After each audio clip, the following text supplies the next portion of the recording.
Welcome, everybody, to the Sports Hub Underground. Matt Dolloff here with Ty Anderson, as we are every single episode. You can, of course, get us at 985thesportshub.com and the Sports Hub app and wherever you get your podcast. Bit of an emergency podcast today. The Bruins decided to make a trade when Ty and I were both having to attend to our pets. It was very rude of the Bruins to make a deal while we were busy. So we were hoping to get this out a little sooner, but we're ready now. Ty, the Bruins have officially traded Trent Frederic, something we've been talking about them doing for weeks. They get a second-round pick back, and they get a fourth-round pick, and they get a defensive prospect. The second-round pick is the big one to me. I think it's a good pickup for the Oilers. I think they needed a player like Frederic. And obviously it's not an earth-shattering move, not a franchise-altering trade for the Bruins by any means. But I do like that they recouped a second-round pick and that they're back in that round because you never know. They could get the next Patrice Bergeron. They could get the next, impact player, or at the very least they could get another Matthew Poitras or Mason Lohrei, guys that, can help them be legit pieces with high ceilings. So I'm glad they got a second-round pick. And now I will cede the floor to you, Ty. I would like your initial thoughts on the Trent Frederic trade. Yeah, it's a good move. I think it's a good move because clearly they weren't going to retain him.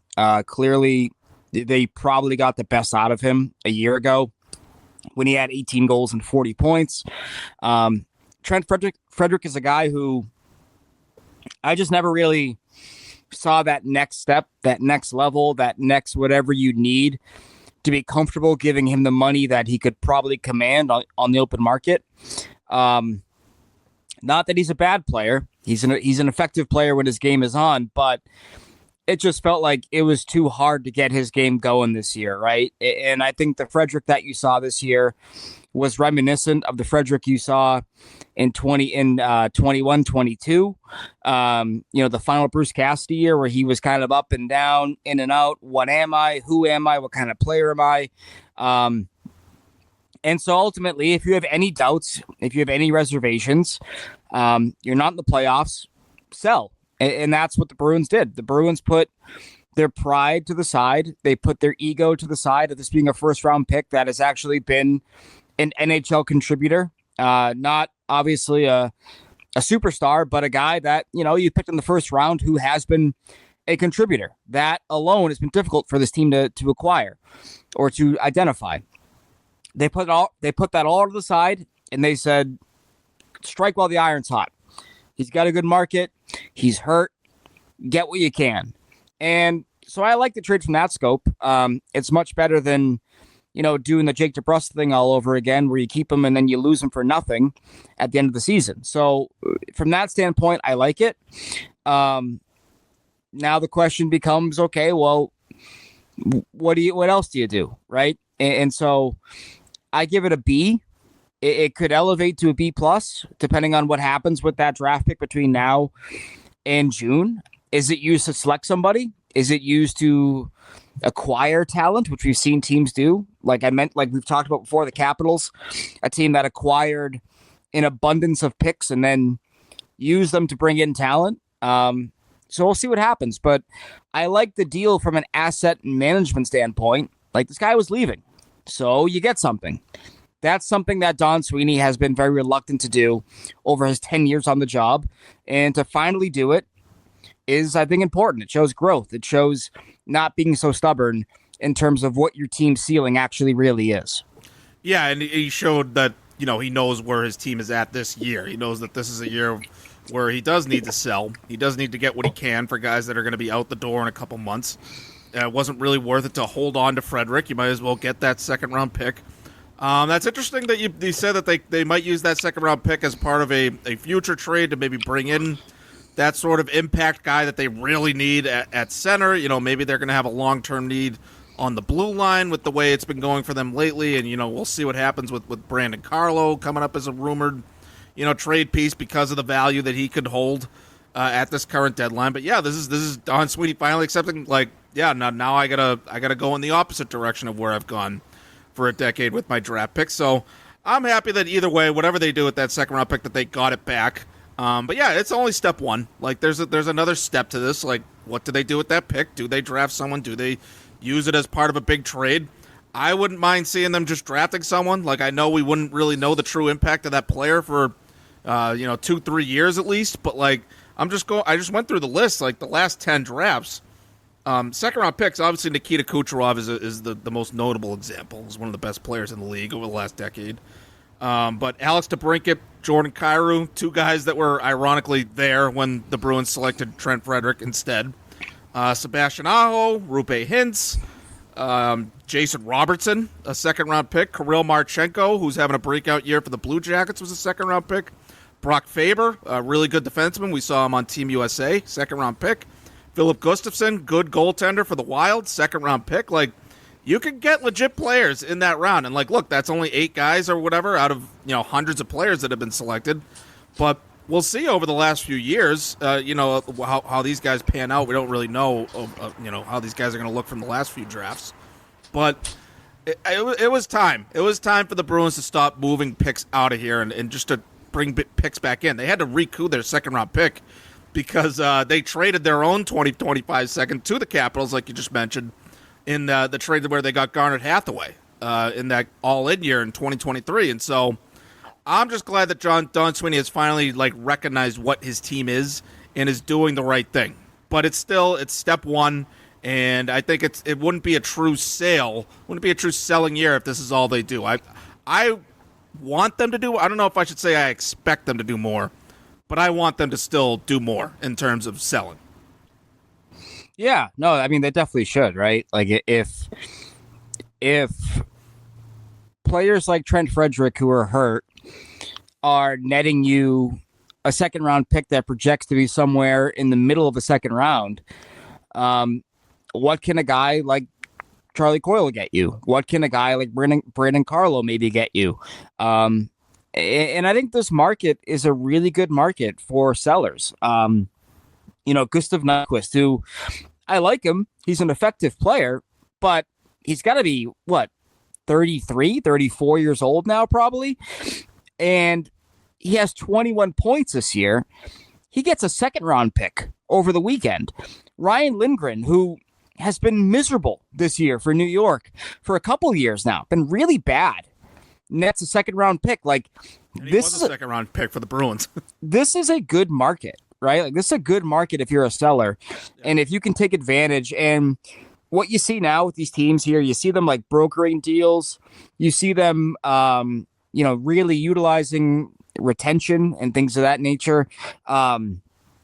If you can do that, you can really get some wins here. I think if you're a selling GM. Now, how far do you want to go? That has been the question for the Bruins throughout this entire process, right? Is it going to be, okay, you sell off your pending UFAs that you're not going to resign? Okay, that's easy, but how cutthroat do you get? How aggressive do you get? Because depending on how aggressive you get, you may be able to net returns that you, in theory, don't net most trade deadlines, right? Like most years, let's say player X goes for a third round pick. This year he's going for seconds.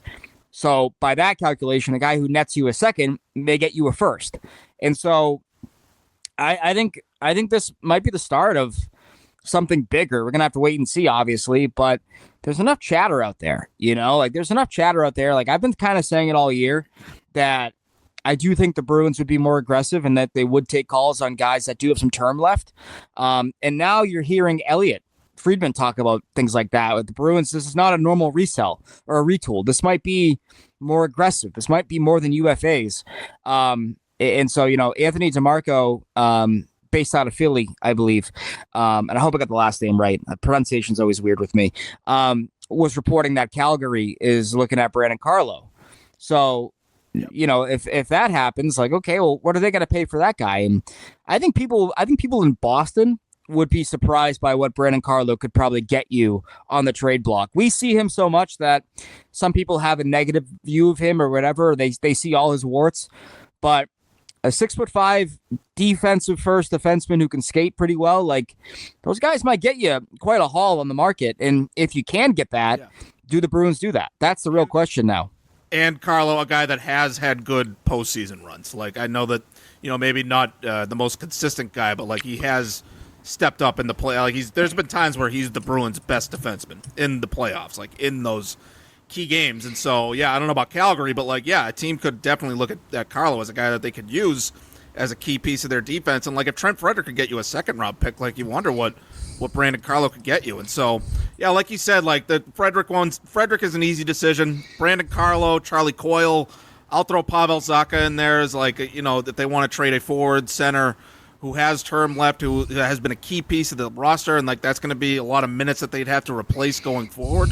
Like those are going to be hard decisions, but like I think Don Sweeney's made a lot of hard decisions as far as the first round picks that he's traded away. Like all these big all in kind of moves, like those are also hard decisions to give up on all those draft picks and say like I'm in on this team right now. We're in the win now window. I think they're obviously out of the win now window right now, and so. Yeah, now it's more tough decisions coming. It's just sort of the opposite. I saw chatter, too, on Twitter about, I think it was the Avs going after, aggressively looking for a center. And so, I mean, do you think Coyle could be a fit for them? Like, I don't know about Zacha because I think they have plenty of skill, but if they could use more of a two-way guy, that would be perfect for their, middle six, bottom six mix there. Like, I think that's a fit. And I think that's something that I would look at if I were the Bruins. Yeah, definitely. I think you look at Colorado, they have Casey Middlestat, who they acquired in a 1-for-1, I believe it was 1-for-1 swap involving Bowen Byram last year. You kind of flip two high draft picks that didn't necessarily pan out in their current cities. And, was Middlestat enough for Colorado to go on a deeper sort of run? You look at Colorado and you look at some of the combinations that they can throw at a team, like when you have Nate McKinnon up top, like you're able to kind of get away with a lot beneath him, but like you kind of look at their middle six right now, it's Nikushkin, it's Jonathan Drouin, you got Ross Colton, they got the kid they got from in the Rantanen trade playing third line center right now, Chris Drury's nephew, Jack Drury. Yeah, you got him. You got him. I think it's his nephew. I don't think it's his kid. I think it's his nephew. You got him playing center right now in your third line. So like you look at that and you're like, yeah, they could use that, right? Like Colorado never really, in my opinion, replaced Nazem Kadri. It's going to be hard to do that in the first place, given he was like a souped up, kind of middle sixer. But that would fit, it's just a matter of what are they willing to give up and what can they give up? All the different sort of, machinations you can have of like, okay, we're going to do this, we're going to do that. Like, okay, if you're telling me today, right, that the Bruins and the Oilers are going to make a trade for Trent Frederick, I'm going, okay, yeah, cool. And then you tell me that the Devils are getting involved. I'm like, why? Like it's so kind of hard to forecast how all these things are going to shake out because like there's salary retention and they want this guy and you want that guy. Like, so it's all possible. It's just, yeah, like anybody who needs a center right now, I think you should be calling the Bruins about Charlie Coyle, a guy who's been a great third line center. Right now he's playing the wing. You might get more out of him on the wing, but he does address, like, if I'm Colorado and I look at my lineup right now and I got Jonathan Drouin playing second line right wing and I got Casey Middlestat playing second line center, I'm like, well, I can put Coyle at either one of these spots and it's probably a little bit better than what we already have right now. Yeah, not to mention another guy that stepped up in the playoffs. He was maybe one of the Bruins' best players in the 2019 run. He's been there. He's gotten all the way to the end, been there, done that. And so, like, guy with that kind of, experience, pedigree, like that could be real valuable for a team like Colorado that's trying to push ahead, like put themselves over the top to get that second Stanley Cup with that group they have with McKinnon and Makar and all those guys. So, yeah, gonna be interesting to see. Like, I hope the Bruins are sort of taking all those calls. Like, I don't think they have as many untouchables as you and I might think. Like, but you wrote about your untouchables. I actually wanted you to touch on that for us as part of this pod. So you said obviously David Pastrnak. Like, I think even the most reasonable, like any reasonable Bruins fan would at least say, like, yeah, it would be tough to trade him. You got to get something really good. It's hard to give up on a 50-goal scorer. I think it starts to get more of a debate, more polarizing when you talk about Charlie McAvoy or Jeremy Swayman among the untouchables who are also on your list. Hampus Lindholm was on your list of untouchables, but I think that's mainly because his value would never be as low as it is right now. And I think that people will just say, like, I just don't like him. Would be people's reasoning for trading Hampus Lindholm right now. But yeah, I'll give you the floor on that. I want you to talk a little bit about your untouchable list. Yeah, well, what I can tell you is that the Bruins themselves, their list is 3 players. It's Swayman, McAvoy, and Pastrnak. Everyone else, if you got a good offer, they'll listen. But those are the only 3 guys that the Bruins, to my understanding, have made known throughout the league that they're not listening on those 3 players. Now, my own feeling on it is different, of course. Hampus Lindholm, yeah, like I wrote, like you said, you're not going to trade a guy when he's going through a major knee injury. That just doesn't make good sense from an economic standpoint. Yeah, and they're not making calls on him right now anyway, I don't think. No, but I also included Mason Lohrei as a conditional untouchable because you got to see how Lindholm comes back. And if he comes back, and all indications are that he will come back and he will be okay.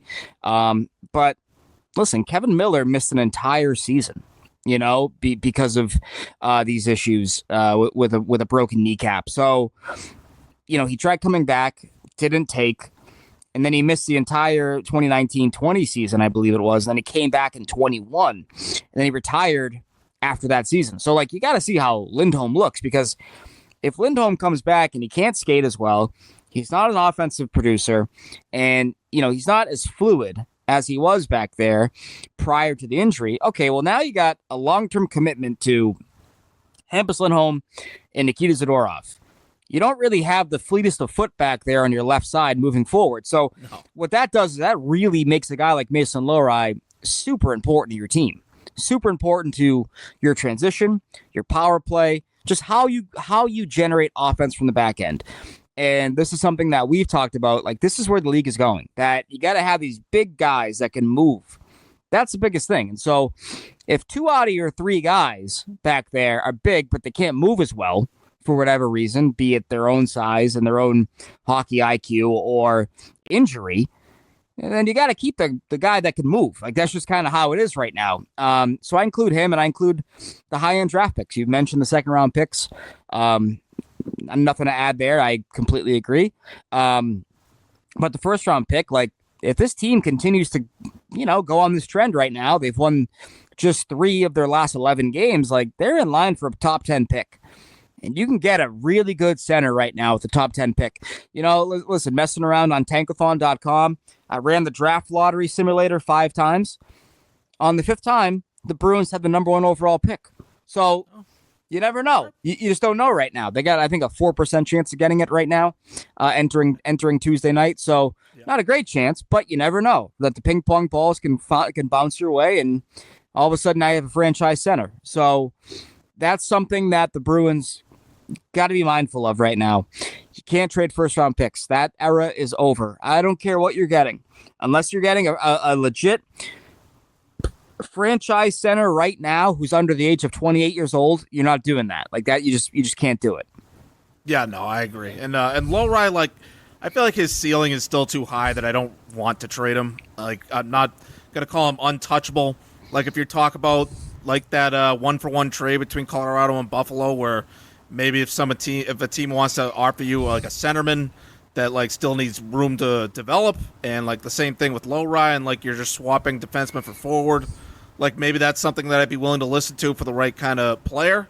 But yeah, I would say Lohrei is pretty much untouchable because of his ceiling, and I just don't see a trade that would bring back the kind of value that you're looking for a player like that. But yeah, I think it's understandable for the Bruins to have those 3, the big 3, as we like to say on this podcast, Pastrnak, Swayman, and McAvoy, as much as some people might be just eager to just get those guys out of here. I just feel like they're more likely going to build around those guys, and they're going to trade off the pieces that we were talking about earlier. Any more thoughts about the trade deadline? Actually, I like the deal for Edmonton. Give me a quick thought on Edmonton, how Trent Frederic could help them, because I feel like they already had plenty of speed and skill, but they needed a guy with the size and the toughness and the physical element. I thought that was a good move for them, good pickup, and I wouldn't be surprised if it plays a role in them making a deep run this year. Yeah, well, you sort of look at their lineup right now. I know they had Victor Arvidsson. They have Matthias Janmark. They have Connor Brown. Like, they got some guys that are either coming back from injury or guys that project more as like fourth liners, kind of. So you kind of look at their bottom six, right? And like, there's a lot of physicality kind of relied upon with both Janmark and I would say Corey Perry as well. And Corey Perry is forever years old at this point. So like, how much are you going to get out of him, you know, in terms of setting the tone or whatever. And, you know, maybe Frederick can find that part of his game. I don't think he's ever really been like a true sort of like, I don't know, like he's never been like a face eater. Like he can hang, but he's never been that guy that like you see him coming down in the forecheck and you're like, oh shit. You're like, it just not really his type, right? But I think it's interesting though, Matt, because you sort of look at the standings right now, in the way the playoffs are kind of formatted. It's probably going to be Edmonton and LA again, which has been sort of the West version of Bruins Leafs, where like they play every postseason, it feels like. Yeah. And you look at that LA lineup, you look at what LA tends to really sort of emphasize physicality, you know, being hard to play against. You know, they got Mikey Anderson back there. They got Joel Edmondson. They got Gavrikov. Drew Doughty can throw the body around. But you look at their fourth line, right? They have Tanner Jeannot. Tanner Jeannot and Trent Frederic have a history. You know, Jeannot got a jump on him last year in that late season game down in Tampa and bloodied Frederick. And so I wonder if they look at that potential matchup and they go, we got to have some reinforcements rather, for when that series comes, because it's going to be a physical one. And, you know, teams are going to target McDavid and Draisaitl, obviously.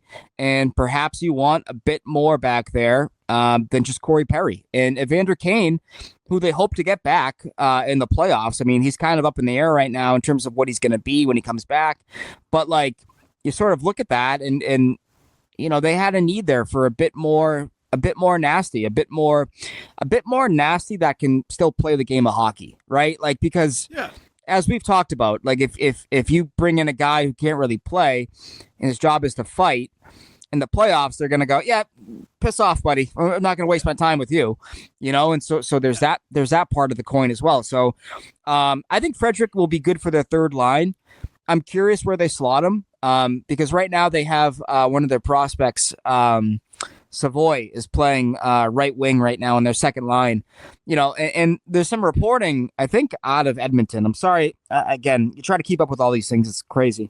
They'll forgive us. That they don't know if Frederick is going to be back before the end of the regular season.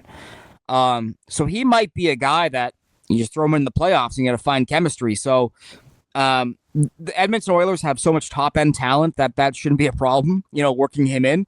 But I'm curious where they slot him. Left wing, right wing. We're going to have to wait and see. I personally, as weird as it sounds, I think Frederick has been at his best as an NHLer playing the right wing versus his natural left wing. I don't know why. It's just a weird, I just feel like he attacks pucks and he gets into better shooting spots as a right winger, despite being a left-handed shot, if that makes sense. And so I wonder where they put him when he does play for them. Yeah, no, that's a good point. Like, that's what I was asking on our last episode, is like, is this injury like ruin his trade value? Apparently not. Still got a second-round pick, and like we're not even sure if he's going to play until the playoffs. So that's very interesting. Yeah, I kind of wish that Jake Neighbors rumor was real. That's kind of what I wish, but that's all right. I was confused for a second because the Bruins got the Blues second round pick. Yeah, but they got the Blues second round pick from Edmonton. Edmonton had that pick, so I was like, wait, I thought Trent Frederick was going to St. Louis. So yeah, that's from the how that turned out. That's from the offer sheets that the Blues threw at the Oilers defenseman last year, Broberg and Dylan Holloway. Yeah. Well, Holloway's a forward. Sorry, Broberg is the defenseman. But yeah, I can't remember which one cost which. You know, like I can't remember the cap hits that. But basically, the Oilers lost Broberg and Holloway to offer sheets from St. Louis last year, and so it's part of that pick, whatever player it was. Well, that makes sense. Holloway, by the way, I believe was a second round pick. He's having a breakout year So, yeah, just underlines how it's good that the Bruins got a second-round pick back. Not a franchise-altering move by any means, but a net positive for them, and we'll see how it looks going forward. We'll see if they keep selling off pieces. Hopefully they do, and hopefully we'll have plenty more to talk about here on the Sports Hub Underground. Any closing thoughts, Ty? No? Nope. Okay, good. All right, I'll let you go. We're going to have more for you later this week. The trade deadline's on Friday. We'll have more reactions, whether the Bruins do more moves or not, and there's probably going to be more moves around the league. And Seth Jones got traded the other day. I still want to get Ty's thoughts on that, so we'll have more for you later this week on the Sports Hub Underground. Thanks for listening, folks. We will talk to you again soon.